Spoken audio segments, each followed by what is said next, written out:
Welcome back. You're listening to The Voice of Russia. I'm Juliet Spare. Today's discussion topic is tobacco. It's already been banned from displays in shops in England, and now the government's Health Secretary, Andrew Lansley's considering new legislation to stop all branding on cigarette packets.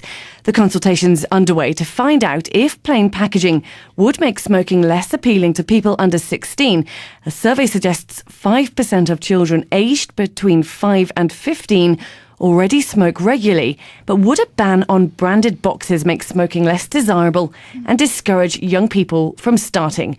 Joining me in the Voice of Russia London studios to discuss this is Amanda Sanford, Research Manager at ASH, Action on Smoking and Health, Amal Pandya from Hands Off Our Packs campaign, and Chris Snowdon, author of Velvet Glove, Iron Fist, A History of Anti-Smoking, and Mark Littlewood, Director General from the Institute of Economic Affairs, is down the line. So, will removing branding from cigarette packets prevent young people from smoking? Amanda Sanford. Yes, we think that removing the colourful branding from cigarette packs will make a difference and will help to reduce smoking amongst young people. In the UK, since the tobacco advertising ban came into effect in 2003, in fact, smoking rates have halved amongst 11 to 15-year-olds from 10% down to 5%. So that's an encouraging sign. I think that's a clear reflection of the importance of the ban. But what's happened since then is that the tobacco companies have invested heavily in making the cigarette packs themselves the main marketing tool. Now that advertising is banned, the branding is focused very much on the packs. And research shows that young people find these very colourful, attractive packs much more appealing than a plain pack if they're presented with both. And this has been done through eye tracking research and a whole range of different measures. So there is research there to show that this will have a very positive impact in reducing smoking. OK, I'm going to come to you, Amal Pandya, because you obviously are from a Hands Off Our Packs campaign. What's your response to this if research suggests that these packets are made more interesting for young people and it does have an effect on them? We need to discuss this research in more detail, but the only people who are going to be more excited about this proposal than our taxpayer-funded health lobbies will be people who counterfeit tobacco. The criminal gangs, counterfeiters, essentially the black market. Now, if the government really wants to confiscate branding from legal products, which already have high levels of competition against the black market, commoditize them, homogenize them, it makes it a lot easier for them to replicate, and it will boost the black market. And the problem with that, why I think, and a lot of people agree with me, that this will be more harmful for children is because criminal gangs don't care who they sell tobacco to. Retailers do. It's illegal for them to sell under 18, but criminal gangs obviously break the law and they sell on street corners, outside schools, and they're the ones that are going to benefit from this proposal. Already in supermarkets, you can't look at cigarettes. You have to ask for a particular brand and the shopkeeper has to pull a shutter. So isn't that enough? No, it's not. It's a step in the right direction, but it's not going to be enough because when a smoker smokes, they pull out the pack from their pocket or handbag and place it on the table. Smokers identify with particular brands. It's a sort of status symbol, if you like. And certainly younger people tend to go for the more heavily promoted premium brands because they perceive that to be something that's really cool to smoke. So this is what we've got to put a stop to, because there's nothing actually very glamorous or sophisticated about getting ill from smoking. Half of all smokers will die prematurely, and they'll die before they die. They will probably have many years of ill health from lung cancer, heart disease, or other problems. Smoking isn't like other consumer products. It shouldn't be out there being heavily promoted as something that's ordinary, an ordinary thing to do. We need to be moving towards a society where smoking is unusual, is out of the ordinary. Chris Snowdon, you're an author of Velvet Glove, Iron Fist, and A History of Anti-Smoking. Do you think that this is going to have any effect on children, on stopping them from smoking? No, I don't. I think Amanda's actually sort of inadvertently pointed out a couple of the major flaws in this proposal. She's said that the evidence says that given the choice, young people will pick the branded pack over the plain pack. Well, this is self-evident, but the point of the policy is people won't have a choice. They will have the choice to buy cigarettes, and they will all be in plain packaging. The research itself is worthless because it doesn't get to the nub of the question. The nub of the question is, do people start smoking because of the packaging on cigarettes. And for that, there is absolutely no evidence. And we also know that the tobacco industry don't think there's any evidence for it, because we have millions of documents leaked onto the internet of private industry documents. And I've read many of them, and I'm sure Ash have read many of them. And if they had some evidence that the industry felt that this was a way of marketing towards young people, then there would be, I'm sure that would be regurgitated ad infinitum. Where would you like to No, come in now? I think Chris is being disingenuous in suggesting that marketing doesn't work, which is effectively what you're saying, because marketing and advertising clearly does work. That's why companies spend huge amount of money on it, and cigarettes are no different in that respect. So the fact is that advertising marketing does work. But this it does help to recruit. Marketing. This is the problem. But it is all advertising, as you know, was banned in 1999, and Ash celebrated, saying that they had a total and comprehensive ban. And they were delighted that there was never again would be tobacco advertising. But you know full well, Chris, that still marketing does continue, and the packs no, it themselves. doesn't. It doesn't, because I don't accept your idea well, you may that not a pack is advertising. Well, it's not. If a pack constituted advertising, it would already be illegal, because the 1999 Act banned it all. If you believe it's advertising, take them to court. Take them to court. But the research does show that children are much more likely to smoke premium brands, and premium brands are those that are most heavily promoted. Okay, I think can we talk Amalpanja. about the research quickly? I mean, before this consultation was announced, was leaked on Friday, the University of Stirling was hired by the Department of Health to basically do a systematic review of all the evidence that's out there on whether plain packaging would work and stop kids from smoking. Unfortunately, I feel sorry for all of us who had to read through that document. It was fairly long, but the most important part were the limitations on that. And they openly admitted that this has never been tried anywhere in the world, so they cannot really know whether this is going to work. And secondly, most importantly, and I'll read out what it says, it said that studies that have been conducted in this research are based on hypothetical scenarios, not truly able to test how individuals would react or behave if plain packaging was to be introduced. Now, why that's important is for two reasons. Firstly, the research, which is conducted by people who know the answer they want anyway, asks someone, what would you do in this situation? So you're asking someone to rewind a few years and find out what they do, whether they figure out.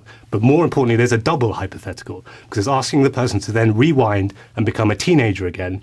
What would you do when you're 16 and were faced with this problem? There's too many leaps of faith to be taken there to have this evidence as being regarded in any way as conclusive. That is why we need to stress here that the government has promised us an evidence-based policy on drug use. And there is no evidence for this. They've just passed it in Australia. Let us wait and see what happens in Australia. And I think that's the key thing, the most sensible thing that the government can do right now in the UK. Is this too little too late, though, if we wait for Australia to see what happens there, and the research is, albeit hypothetical, what needs to be done to stop young children from taking up the habit? Is removing branding enough? Well, I think the point is that certainly in the UK, the government has adopted quite a number of strong measures to help reduce smoking amongst both adults and young people, and that's fine. But obviously, it's not sufficient. We need to do more, and I think it is right that the government is consulting on this issue. They will be looking at the evidence in this country and elsewhere. Obviously, we accept that the plain packs haven't been introduced, so obviously you can't say that it will definitely have this impact. But I think the argument still holds that it is still a form of marketing, and that therefore it's logical. It's a logical extension of the tobacco advertising ban that we have already. Now, we do have another guest down the line. It's Mark Littlewood, the Director General from the Institute of Economic Affairs. Hello, Mark. Hello there. Mark, I'd like you to tell us now what you would tell Andrew Lansley. I think that this is a ludicrous idea and concept, and I think that there are actually simpler, much more straightforward things you can do to make sure that tobacco is treated as an adult product, which it clearly should be. For example, as I understand it at the moment, there is no law against me going into a newsagent's, buying 100 cigarettes, walking outside and just passing them on to 14 or 15-year-old children. That would not be a breach of the law. I couldn't charge for them, but I could procure them for them. So it seems to me that there are some simple enforcement steps that we can actually take to prevent youngsters being able to legally purchase tobacco from newsagents and supermarkets without having to completely strip the branding from packets.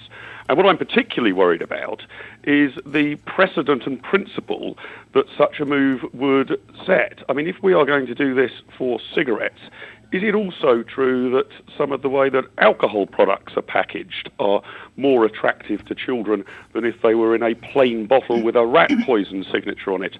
Is it also true that, I don't know, candy bars in nice glossy wrapping are more attractive to children?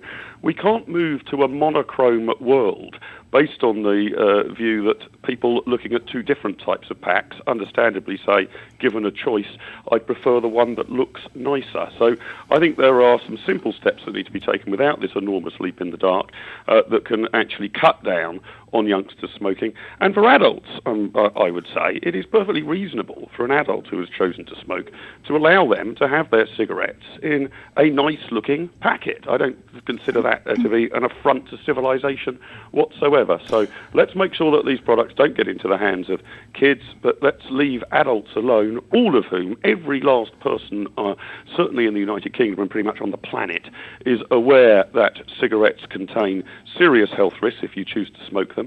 That battle has been won. Now allow people to make their own adult choice. I'd like to just mention that we have an imbalance in our discussion, that Amanda is the only person who is for the branding retreat on cigarette packets. So I'd just like to come to you again, Amanda. Okay, well, if I could just pick up on some of the points that Mark made there. I mean, obviously, we do support other tobacco control measures, and Mark mentioned about possibly banning proxy purchasing, where adults buy on behalf of children. That is already in place in Scotland. I think it's working quite well. So, yes, we wouldn't have any objection to that as a measure. Licensing retailers, I think, is another important measure to help control tobacco use. So that would be helpful. But as to his idea of the sort of domino theory that, where is this going to go next? Will alcohol branding be removed and so on? We had all this argument with the advertising ban, and there's no evidence of this whatsoever. Tobacco is unique. It's uniquely dangerous. Alcohol can cause harm if it's abused or used in excess, and so the same with sort of fatty foods and so on. But tobacco is unique, and it needs to be treated uniquely, and because it is so dangerous. Chris Snowdon. Well, it's a shame this is radio, because I just saw Amanda's nose grow about 3 inches. I mean, this idea that it's not a slippery slope is ludicrous. We have right now, sitting in Parliament today, a Common Select Committee that are looking into the government's alcohol strategy. And on the agenda, written in black and white, is plain packaging for alcohol. Going back to the tobacco, the complete advertising ban for tobacco, the British Medical Association and many other groups are now campaigning for exactly the same thing with alcohol. It's clearly following a tobacco blueprint. And this, personally, is what I find most dangerous about plain packaging. I'm absolutely convinced that if this happens with cigarettes, then within weeks or months, you'll be having people calling for it to be applied to alcohol and junk food, which is exactly, in fact, what happened in Australia. To say it's a myth is crazy. Well, they may be calling for it, but it doesn't necessarily mean it will happen, because I think everything it will has happen. to be reviewed on its merits. There's a very strong case for tobacco. They're using exactly. Well, that's quite possible, Amanda. I agree, but the British Medical Association and all these very powerful groups are following the same lobbying tactics as used by yourselves, which have proven to be very effective. And what they have on their side more than anything else is the matter of principle. Once you agree to the principle that the government should confiscate wholesale the packaging of a product and turn it into public propaganda because that product has a risk, then the degree of risk is irrelevant. There are many, many people who die from alcohol abuse and all sorts of things. There is no principled reason to object to putting alcohol in plain packaging and not cigarettes. OK, Amol Pandya, hands off our packets. Come on, tell me why. Why what? Well, why should people be allowed to choose for themselves when the evidence is there that smoking does cause heart disease, lung disease, cancer? Sure. And you have campaigners from ASH who agree with this decision. Where do you sit morally to sort of say, no, come on, hands off our packets? Well, morally, essentially, we are a mature democracy and a free society, and we therefore try and treat people as adults and tell them that their lifestyle choices are for them to try and sort out for themselves and their families and their communities. We do not want the government coming in and telling people how to live their lives, because it has the opposite effect. And this is one of the key points with kids. With this argument has been drawn around with kids. Why do children smoke? It cannot. No sensible person could possibly think that kids smoke because they see a shiny colour or a pattern. They do it because it's naughty. They do it because they're rebelling. They're doing it because they're sticking two fingers up against their parents or society or government, everyone telling them this is bad for them. Now, this plain packaging hysteria will do exactly that. It will make it more rebellious. Therefore, I think it's immoral in itself. And I think it's immoral for the government to be trying to control people's lifestyles. We need to be responsible for ourselves. I do not want to see I want to see a reversal, and this is what we were promised with the coalition, actually, in all this interference, nanny state nonsense in all parts of our lives. Please just let us deal with our own mistakes. Can I just come in there? Just to address this issue of adult choice and so on. Bear in mind that, at least in the UK, around 2/3 of children start smoking before the age of 18. So I would question whether they're in Until very recently, it was legal at 16. So that's not a surprising statistic. Yes, but a third start before the age of 16. People start smoking are young, and Yes. it was until very recently. I think last year it was legal to do it until after the age of 16. That is not a statistic that proves anything. It's around a third start before the age of 16, certainly while they're still at school. But the point is about plain packaging.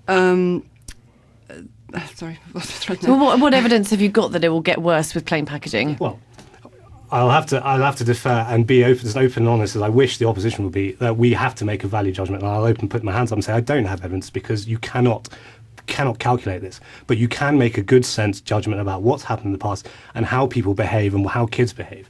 And they, like most kids, I was at school, I'd put my hands up and say most recently to everyone else on this panel, and I'm going to maybe unfairly say that actually kids smoke because they're rebelling, and they will want to rebel more. No, the main reason children take up smoking is because their parents smoke or their older siblings smoke. That's the primary factor. So it's not shiny colours. But there are other factors which have a part to play, and the marketing and promotion of tobacco is clearly an important factor in encouraging young people to smoke. Mark Littlewood, then, what's next if we did see a ban on packaging? How would you see this develop? Again, that's my worry. We've already mentioned whether intellectually there's an automatic leap onto alcohol or fast food or other products. I think that the problem I have with the continual campaign to restrict tobacco more and more and more is it's endless. I mean, it seems barely a week goes by without some other tobacco control measure being proposed. It's only in the last few days that the ban on displaying tobacco products in large retail outlets has come in. It wasn't so many weeks ago that there was a suggestion that we should ban all smoking in private cars. Although Amanda didn't say it, there's a sort of implication perhaps there that if you've got kids, should you be allowed to smoke in your own home? It is just relentless. And I think that the problem is this, that those like Amanda, or indeed like all of us, who are conscious of the risks associated with tobacco smoking, but those who want more and more control, need to sort of spell out, when is this battle over? Let's suppose we got to a situation in which, 15% of all adults chose to smoke cigarettes, and 2 or 3% of youngsters under the age of 18 were smoking. Would that be acceptable? Would we actually say, okay, well, some people are making daft decisions here from their own health point of view, but it's their own personal choice? Or would there still be yet another raft of proposals and ideas and pieces of law to cut this number even further? The number of people smoking tobacco has dropped continually, if you like, over the last 60 years or so, especially as the knowledge about health risks of smoking have become greater. But I think there comes a point where you just say, well, the number of people choosing to smoke at the moment, particularly though, adults, that's just sort of up to them. And we're not going to try and design a society in which we have got the number of people who smoke tobacco down to 0%. We're going to assume that the 20 or 25% who assume to smoke are making their own decision. They're contributing a vast amount of taxation when they buy cigarettes, which dwarfs the amount that is spent on the National Health Service for treating any smoking-related diseases. OK, thanks, Mark. When is this over? Well, I just want to ask now you, Chris, is this an economy or a health issue? And how political is it? How political is it? Well, it's insofar as it's a prohibitionist enterprise, it's very political because they can't get to their end goal without endless laws. And Mark's quite right. There is an annual campaign now, and people like Amanda turn up saying we've got overwhelming evidence for this and that. And yeah, I mean, I noticed that a lot of journalists seem to be getting a bit jaded with it recently. I'm not surprised. But the end goal is prohibition. It always has been for many, many years now. I read an article recently written in the journal Tobacco Control, in which they discussed, would it be acceptable if 0.5% of the population smoked, or would that still be too much because too many people would be dying from smoking-related diseases? That's the end game. That's what they need to do. And all this stuff about children really is so much hot air. It's very easy to say, think of the children, but when people say that, they're almost always looking at restricting the liberties of grown adults. It's nothing to do with children. It's not really anything to do with health. Plain packaging, by the anti-smoking movement's own admission, won't do anything about existing smokers. It might speculatively affect people who are born yesterday in 20 years' time, if tobacco is still legal, which they hope it won't be. Well, I think Chris has nailed his colours to the mast very clearly there, and obviously exposing his clear links with the tobacco industry. To come out with such a heartless statement is quite staggering. Of course. About whether it's an economic issue, not a health issue. Of course, it's a health issue. We still have 100,000 people dying every year of smoking-related disease in this country. About 300,000 children taking it up. We have to do more to stop it. Unless people like you really want people to carry on taking up an addiction. We have to stop smoking. Completely. We were working towards a tobacco-free society. Yes, we endorse what Andrew Lansley, our Health Secretary, is looking for, because it is just totally unacceptable that in the 21st century we have thousands and thousands of people who are needlessly taking up a habit which will kill them. It is none of your business. Of course it's our business. You are a busybody of the most classic variety. We are here to help people who want to quit smoking. I don't want your help. I smoke. I don't want your help. That's fine. You carry on. You kill yourself. That's fine by you. But two-thirds. You won't let me. No, because 2/3 of smokers actually do want to quit. They do. They are looking for help to quit. And most smokers are regret ever taking it up in the first place. I tell you, the flip side of this is actually people like me who don't smoke actually are encouraged to, because constantly they're being told by every angle through government and through taxpayer-funded health lobbies to tell us how to live our lives and what to do. Well, if you're not adult enough to make your own decision, that's the thank you very much. I'm glad you concede that, and so leave us alone. Amanda raises there that she's right. A lot of people smoke and want help and support in giving up, and it seems to me that that's a legitimate health requirement. Go to your doctor and say, I need some help in giving up smoking. What would you suggest, and what could I go on to? And there's a whole range of nicotine replacement products and all sorts of different pieces of help that can be given. But what troubles me is that Amanda seems to have a problem that in a modern and free society, people such as Chris and myself can make the decision that we want to smoke tobacco. I smoke about 20 cigarettes a day. I don't wish to give up cigarettes. I'm conscious of the health risks. I pay substantial tax on the tobacco I smoke. For Amanda, that seems to be unacceptable that I'm choosing to do that. It's not, Rob. No, I quite accept your point of view. You're perfectly entitled to do that. But I'm just repeating the fact that the vast majority of smokers recognise that they're addicted, they do want help in quitting, and it's part of our role to help them to quit, but also to prevent children from ever starting to smoke. Ash have never helped people quit. They've never set up stop smoking clinics. You are doing nothing to get snus legalised and encourage people to use electronic cigarettes, things that are actually useful. You have never helped smokers give up. You have been a lobbying organisation since the day you were born. Yeah, but exactly. But that's all you do. All you do is demand prohibitionist laws, incremental laws, moving towards prohibition. You don't help anyone. But don't we need lobby groups such as ASH to help influence government policy? Because we have people here who obviously come from an economic background and a freedom of speech and a freedom of own thought.